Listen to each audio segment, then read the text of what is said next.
Hello everyone, कैसे हैं आप सभी। आशा करता हूँ अच्छे होंगे। जैसा कि आप सभी जानते हैं, मेरा नाम है किरण रागे और स्वागत है आपका प्रिसीजन एनालिसिस यूट्यूब चैनल पे।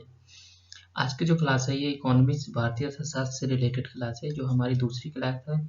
आज हम बात करेंगे जो हमारे प्लानिंग से रिलेटेड कुछ फैक्ट हैं, प्लस जो पंचकोषीय योजना है, इनको भी हम इसी क्लास में हम डिस्कस करेंगे। तो चलिए हम वीडियो को शुरू करते हैं। सबसे पहले जानेंगे यहाँ पे नियोजन यानी प्लानिंग से संबंधित जो कुछ फैक्ट हैं या रिलेटेड है, जो हमारे एग्जाम में पूछा जा सकता है।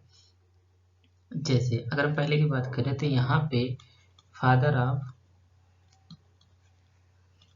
प्लानिंग, फादर ऑफ प्लानिंग कहा जाता है। भारत के फादर ऑफ प्लानिंग किसे कहा जाता है? तो यहाँ पे विश्व सुरैया जी को कहा जाता है। यहाँ पे विश्व सुरैया जी को भारत का प्लानिंग कहा जाता है। लेकिन ये अपनी पूरी ये फादर ऑफ प्लानिंग इसलिए कहा जाता है क्योंकि विश्व सुरैया जी ने अपनी एक पुस्तक में इस बात को कहा था, प्लानिंग इकोनॉमी ऑफ इंडिया। ये इनकी पुस्तक है, इसको भी आपको याद रखना है। ये इनकी पुस्तक है, इसमें इन्होंने भारत के नियोजन से संबंधित बात को यहाँ पे कहा था। और ये बात कब कही गई थी? तो 1934 में। जस्ट इसके 4 साल बाद ही यानी कि 1938 में ही यहाँ पे कांग्रेस का सेशन होता है। कांग्रेस का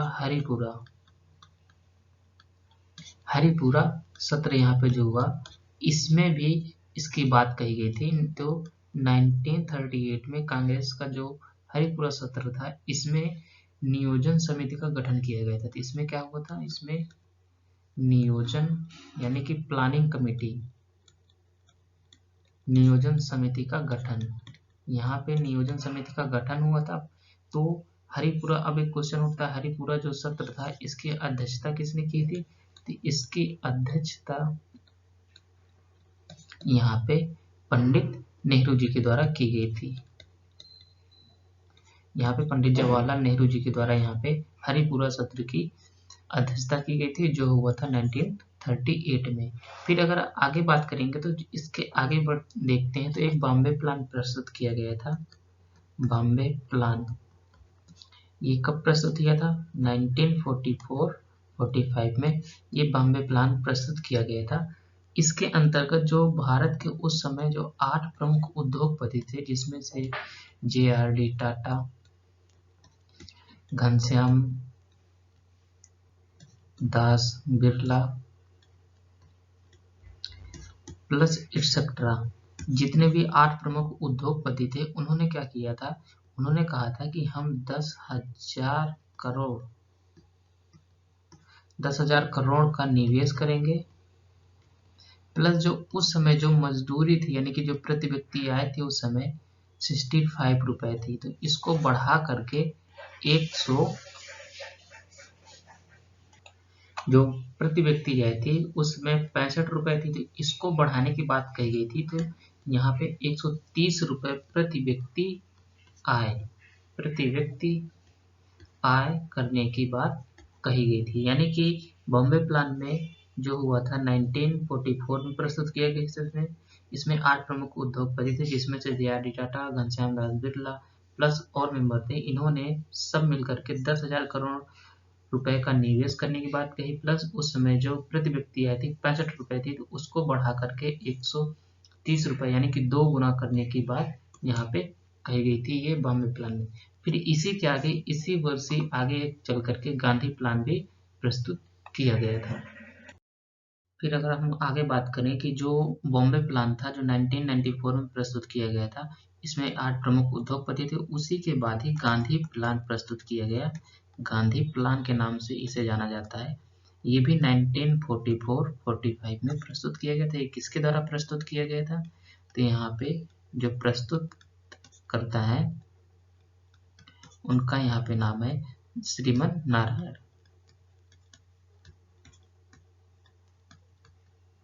इनके द्वारा ये गांधी प्लान प्रस्तुत किया था। और इस गांधी प्लान में मुख्य वरीयता किसे दी गई थी? तो मुख्य मुख्य वरीयता यहाँ पे दी गई थी लघु उद्योगों को।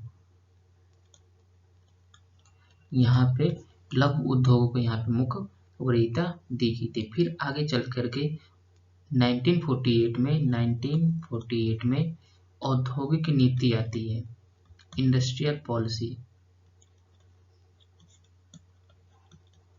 औद्योगिक नीति आई तो इसे प्रस्तुत किसने किया? इसके प्रस्तुत करता है, ये आप कुछ फैक्ट है, फैक्चुअल जानकारी है, तो इसको भी आप याद रख सकते हैं, इससे क्वेश्चन पूछा जा सकता है। तो यहाँ पे श्यामा प्रसाद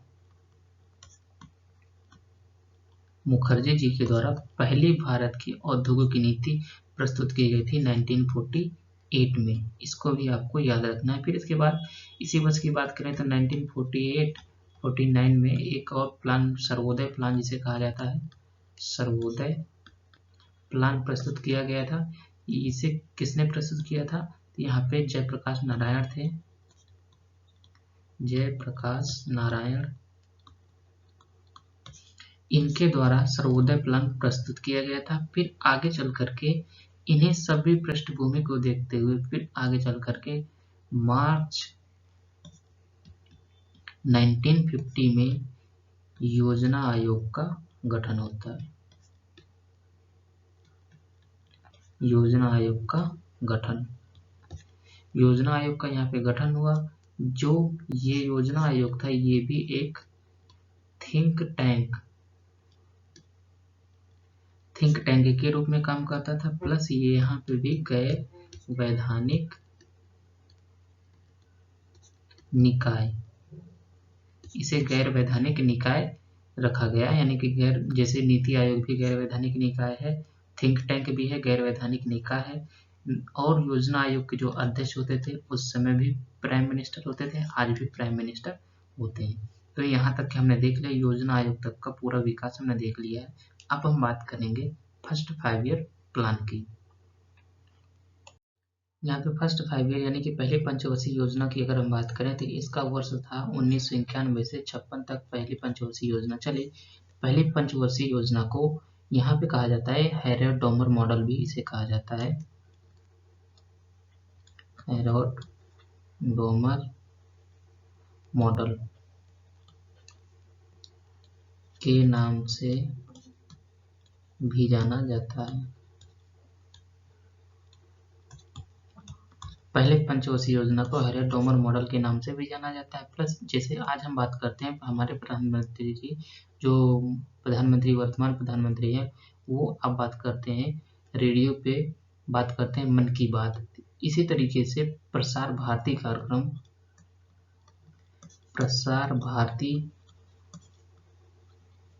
कार्यक्रम तथा सामुदायिक विकास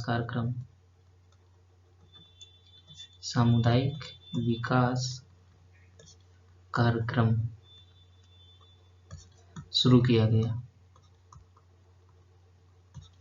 तो यहाँ पे जैसे आज के जो वर्तमान प्रधानमंत्री हैं वो रेडियो के माध्यम से लोगों से कनेक्ट होने की कोशिश करते हैं। जो गांव-गांव के लोग वो अपनी समस्याएं शेयर करते हैं प्रधानमंत्री जी को कि ये चैलेंजेस हैं, और बहुत सारी डिटेलिंग होती है। तो इसी तरीके से पहले प्रधानमंत्री के द्वारा भी यहाँ पे प्रथम पंचवर्षीय योजना में प्रसार भारती कार्यक्रम यहाँ पे शुरू किया गया, प्लस सामुदायिक विकास कार्यक्रम शुरू किया गया, यानी कि सामुदायिक सबका विकास और सबका विश्वास की जो बात आज के प्रधानमंत्री करते हैं, वर्तमान प्रधानमंत्री जो करते हैं, सबका विकास, सबका साथ, सबका विकास।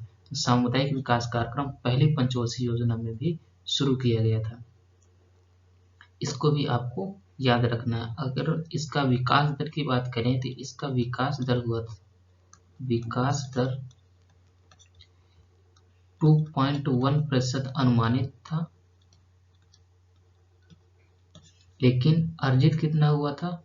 यहाँ पे ये अनुमानित था कि इतना विकास दर अनुमान हमारा है, जैसे कि आरबीआई के द्वारा विकास दर इतना अनुमान किया जाता है, IMF के द्वारा, वर्ल्ड बैंक के द्वारा जो अनुमान लगाए जाते हैं, इसी तरह इस प्रथम पंचवर्षीय योजना में विकास दर अनुमान लगाया था 2.1% होगा, लेकिन अर्जित कितनी हुई थी? 3.6% यहाँ पे अर्जित हुई थी। अगर ओवरऑल अगर हम बात करें तो ये एक सक्सेसफुल परियोजना हम इसको कह सकते हैं, यानी कि ओवरऑल यह योजना पंचवर्षीय योजना सक्सेसफुल थी। लेकिन यहाँ पे एक और प्राथमिक कीमतों को स्थिर करने की भी बात की गई थी, जैसे इसमें विशेषकर जो खाद्य पदार्थ हैं, यानी कि जो खाद्य पदार्थ हैं इनकी कीमतों को भी स्थिर करने की बात की गई थी। प्लस कुछ इसमें इंफ्रास्ट्रक्चर और संरचना जैसे विद्युत, सड़क इत्यादि को बनाने के साथ ही सामुदायिक विकास इत्यादि के साथ सामुदायिक विकास को सुनिश्चित किया गया था। तो आप इसके साथ ही इतनी बातें आपको प्रथम पंचवर्षीय योजना में आपको याद रखनी है, इतनी ही इम्पोर्टेंट है। आपसे अगर क्वेश्चन पूछेगा तो ऐसे पूछेगा कि सामुदायिक विकास कार्यक्रम किस पंचवर्षीय योजना में शुरू किया गया था। यह तो आपसे ये पूछ सकता है सामुदायिक विकास कार्यक्रम तथा प्रसार भारती कार्यक्रम स्टेटमेंट वाइज में पूछेगा कि सेकेंड पंचवर्षीय योजना में शुरू किया गया, तो ये नहीं, यहाँ पे गलत हो जाएगा। यहाँ पे पहली पंचवर्षीय योजना में शुरू किया गया था। विकास दर अनुमानित नहीं पूछता है, मोस्टली ज़्यादातर आपको ये पॉइंट याद रखना है। और ये हेरेड-डोमर मॉडल, ये 2 पॉइंट आपके यहाँ से कवर होते हैं, इसको पूछ सकता है। अगर बात करें जो दूसरी पंचवर्षीय योजना है, इसे किसके नाम से जाना जाता है? पहले इंपॉर्टेंट खबर आपके लिए हो जाती है, आपको ईयर याद रखना है। दूसरी पंचवर्षीय योजना का ईयर है 1956 से 61, आपको इतना याद रखना है। प्लस इसे नेहरू महानोबिस मॉडल के नाम से जाना जाता है। नेहरू महालनोबिस मॉडल के नाम से भी जाना जाता है इस योजना को। अगर इसके विकास दर की बात करें तो विकास दर 4.5% यहाँ पे लक्ष्य रखा गया था, लेकिन अर्जित कितना हुआ था यहाँ पे इतना अनुमानित किया गया था, लेकिन 4.3% यहाँ पे टारगेट अचीव किए गए थे। इतनी आपको याद रखनी है। लेकिन इस योजना का उद्देश्य की बात करें तो यहाँ पे बात हुई थी तेजी से औद्योगिकरण। यहाँ पे तेजी से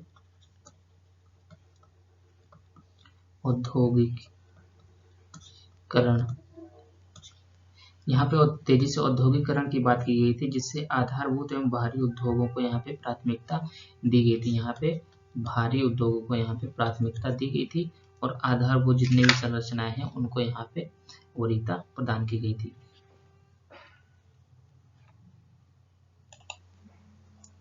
प्लस इसमें एक बात और कही गई थी, जो आयात प्रतिस्थापन है, यहाँ पे आयात प्रतिस्थापन की भी यहाँ पे बात की गई थी, यानी कि आयात प्रतिस्थापन पे भी बल दिया गया था। तो आपको 3 पॉइंट इसमें भी याद रखने हैं। आपको पहला तो ईयर याद रखना है, फिर इसे नेहरू महालनोबिस मॉडल कहा जाता है, प्लस इसमें आयात प्रतिस्थापन की बात यहाँ पे कही गई थी, आपको इतना याद रखना है। फिर अगर बात करें जो तीसरी पंचवर्षीय योजना है, तो तीसरी पंचवर्षीय योजना किस सिद्धांत पर आधारित थी? अगर यहाँ पे हम थर्ड की बात करें तो यहाँ पे टेक ऑफ, जैसे प्लेन होता है ना, टेक ऑफ करता है जब भी रनवे पे ऐसे जा करके फिर ऐसे उड़ता है, तो यहाँ पे ऐसे बात की गई थी, अब विकास दर ऊपर की ओर उठेगी। इस तरीके से यहाँ पे कहा गया कि ये जो है टेक ऑफ सिद्धांत पर आधारित है, टेक ऑफ सिद्धांत पर आधारित है। लेकिन आपको यहाँ पे जो इसका ईयर है थर्ड पंचवर्षीय योजना का, तो यहाँ पे देखेंगे 1961 से 66, तो अभी आप यहाँ पे देखेंगे 1966 तक है। लेकिन इसमें 2 युद्ध भी हुए हैं, जैसे एक तो चीन के साथ प्लस दूसरा पाकिस्तान के साथ। तो इसके कारण ये योजना मोस्टली नहीं चल पाई, जिसके कारण इसे बीच में ही खत्म करना पड़ गया। और ये एक तरीके से जो इसकी विकास दर थी, इसको लक्ष्य रखा गया था 5.6 का अनुमानित विकास दर रखा गया था। लेकिन यहाँ पे अर्जित कितनी हुई थी? तो यहाँ पे 2.8% यहाँ पे लक्ष्य को यहाँ पे ही अर्जित कर पाई थी, जिसके कारण ये जो तीसरी पंचवर्षीय योजना है ये विफल मानी जाती है, इसे ओवरऑल माना जाता है कि ये पंचवर्षीय योजना विफल रही। तो ये रही थर्ड पंचवर्षीय योजना। अब हम बात करेंगे चौथी पंचवर्षीय योजना की। यहाँ पे चौथी पंचवर्षीय योजना पे बात करने से पहले अभी हमने बताया जो थर्ड पंचवर्षीय योजना है ये चीन प्लस जो पाकिस्तान के युद्ध के कारण ये पंचवर्षीय योजना विफल रही। इसका मतलब यहाँ पे जो टारगेट जो थे 5.6% अनुमानित थे, लेकिन यहाँ पे जो 2.8% ही यहाँ पे लक्ष्य को यहाँ पे अर्जित किया गया था। तो जिसके कारण यहाँ पे जो टारगेट थे ये हम हासिल नहीं कर पाए थे, जिसके लिए इन टारगेट को अचीव करने के लिए यहाँ पे वार्षिक प्लान लाया गया। यहाँ पे तीसरी पंचवर्षीय योजना के बाद वार्षिक प्लान यानी कि वार्षिक प्लान लाया गया, जिसमें से 1966 से 67 तक एक वर्ष का प्लान ये हुआ, फिर 1967 से 68 दूसरा प्लान ये हुआ यानी कि फर्स्ट, फिर ये दूसरा, और फिर 1968 से 69 ये तीसरा प्लान हुआ, यानी कि 3 प्लान हुए। इसे कहा जाता है प्लान हॉलीडे।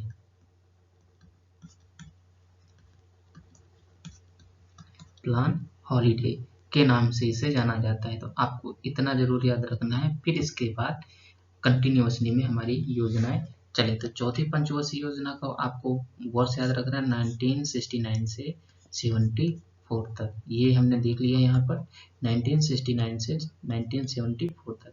तो इसमें लक्ष्य क्या रखा गया है? इस योजना में लक्ष्य रखा गया, यहाँ पे लक्ष्य 5.7% रखा गया, लेकिन अर्जित कितना हुआ 3.3%। यानी कि आप यहाँ पे देखेंगे इसके बाद से यहाँ पे डाउन होना शुरू हो गया। फिर आप देखेंगे आगे जो पांचवी पंचवर्षीय योजना है तो वहाँ पे आप अब भी देखेंगे तो इसका लक्ष्य रखा गया 5.7, लेकिन 3.3 ही अर्जित हुआ। लेकिन इसमें इसका जो उद्देश्य है ये इम्पोर्टेंट है, हमारे एग्जाम के लिए इम्पोर्टेंट है। यानी कि चौथी पंचवर्षीय योजना का उद्देश्य इसमें क्या हुआ था, स्वामित्व के साथ यहाँ पे विकास, स्वामित्व के साथ विकास प्लस इसके साथ यहाँ पे आत्मनिर्भरता की भी बात की गई थी। यहाँ पे आत्मनिर्भरता के साथ जो है प्रगति की बात की गई थी। तो ये भी आपको याद रखना है। फिर इसका जो चौथी पंचवर्षीय योजना है इसका प्रारूप किसने तैयार किया था? अगर प्रारूप की बात करें तो प्रारूप जो तैयार किया गया था ये गाडगिल के द्वारा तैयार किया गया था। गाडगिल के द्वारा तैयार किया गया था। ये सारे पॉइंट आपको याद रखना है, उद्देश्य आपको याद रखने हैं, आपको ईयर याद रखना है चौथी पंचवर्षीय योजना का, फिर इसका प्रारूप किसने तैयार किया ये भी याद रखना है, ये भी आपको पूरा याद होना चाहिए। तो ये रही चौथी पंचवर्षीय योजना। अब हम बात करेंगे पांचवी पंचवर्षीय योजना पे। पांचवी पंचवर्षीय योजना की अगर बात करें तो पांचवी पंचवर्षीय योजना में सबसे पहले आपको ईयर याद रखना है 1974 से 79 तक। अगर इसकी विकास दर की बात करें, विकास दर की अगर बात करें तो यहाँ पे लक्ष्य रखा गया था 4.4% का, लेकिन अर्जित कितना हुआ, अर्जित हुआ था यहाँ पे 4.8% का यहाँ पे लक्ष्य अर्जित हुआ। लेकिन इसके अगर विकास की बात करें तो यहाँ पे उद्देश्य की अगर बात करें तो यहाँ पे बेहतर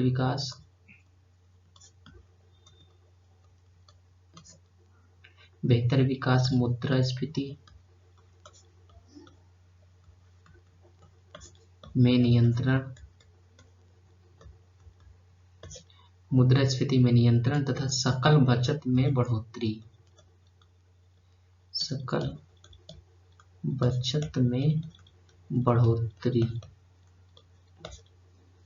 ये इसके 3 प्रमुख उद्देश्य थे। आपको इसको भी याद रखना है, प्लस इसमें एक और पॉइंट आपको याद रखना है, इसमें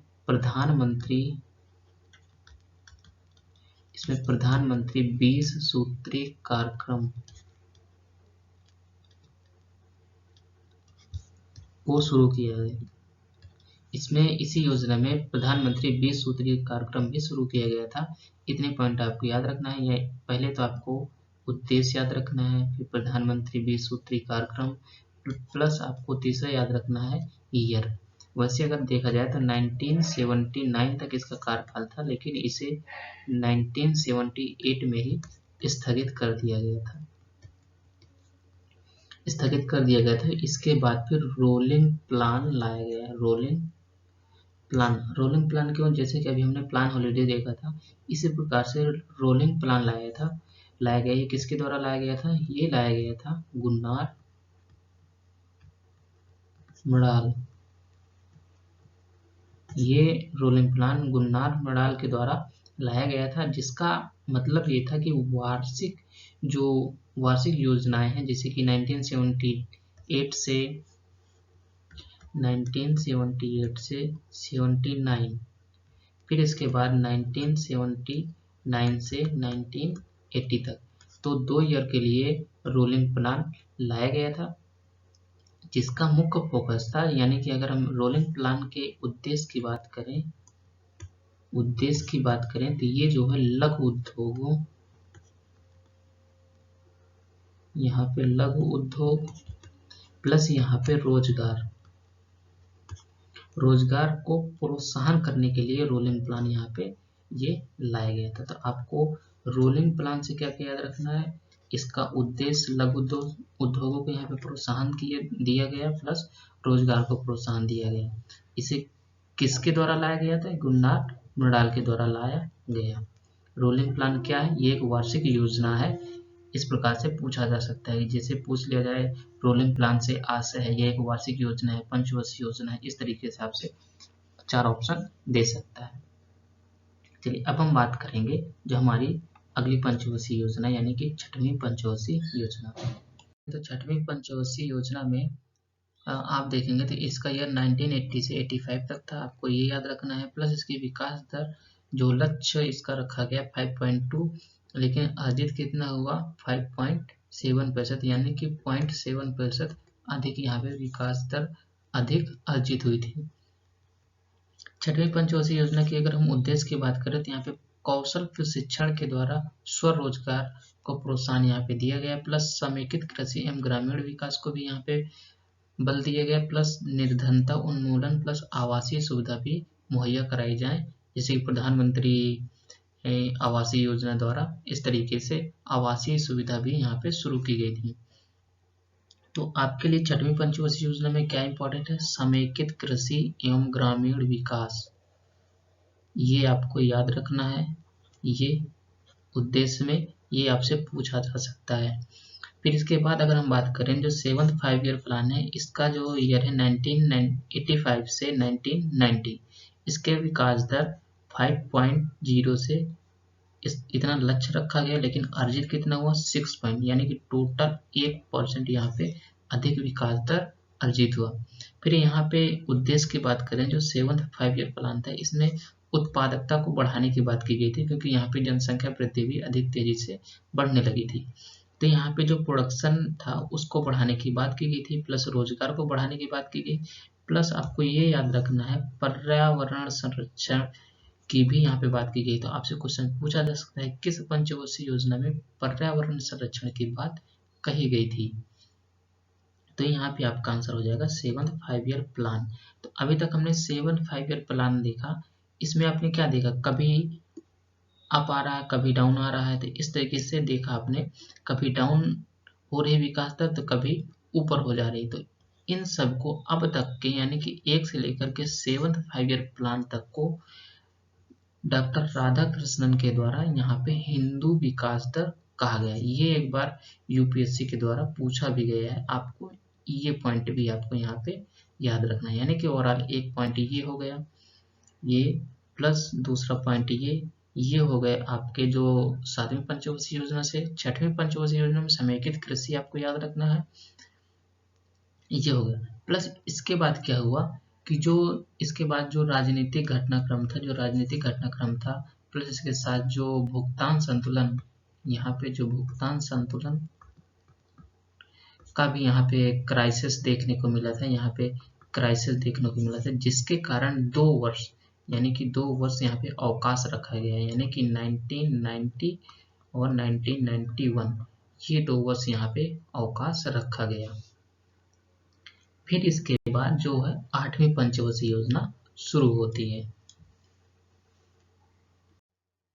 अभी तक हमने 7वीं पंचवर्षीय योजना पर यानी कि 7th 5 ईयर प्लान तक हमने देख लिया है। इसके बाद जो हम अगली जो हमारी क्लास होगी, हम यहाँ पे 8th से लेकर के 12वीं पंचवर्षीय योजना तक कवर करेंगे, प्लस इसके साथ साथ जो नीति आयोग है, नीति आयोग इसको भी कवर करेंगे। ये हमारा पहला पार्ट था। दूसरी पार्ट में अगर इसको आज अगर कंटिन्यू करेंगे तो वीडियो लगभग 40 मिनट को ऊपर चली जाएगी, तो वीडियो लंबी करने का कोई सेंस नहीं बनता है, इसलिए हम एक क्लास और ले लेंगे। तो चलिए मिलते हैं नेक्स्ट वीडियो में, तब तक के लिए धन्यवाद। अगर आप चैनल पे नए हैं तो चैनल को सब्सक्राइब जरूर करिएगा। अगर वीडियो आपको हेल्पफुल लगे तो चैनल को सब्सक्राइब करिए, शेयर भी करिए और लाइक भी करिए। चलिए मिलते हैं नेक्स्ट वीडियो में, धन्यवाद।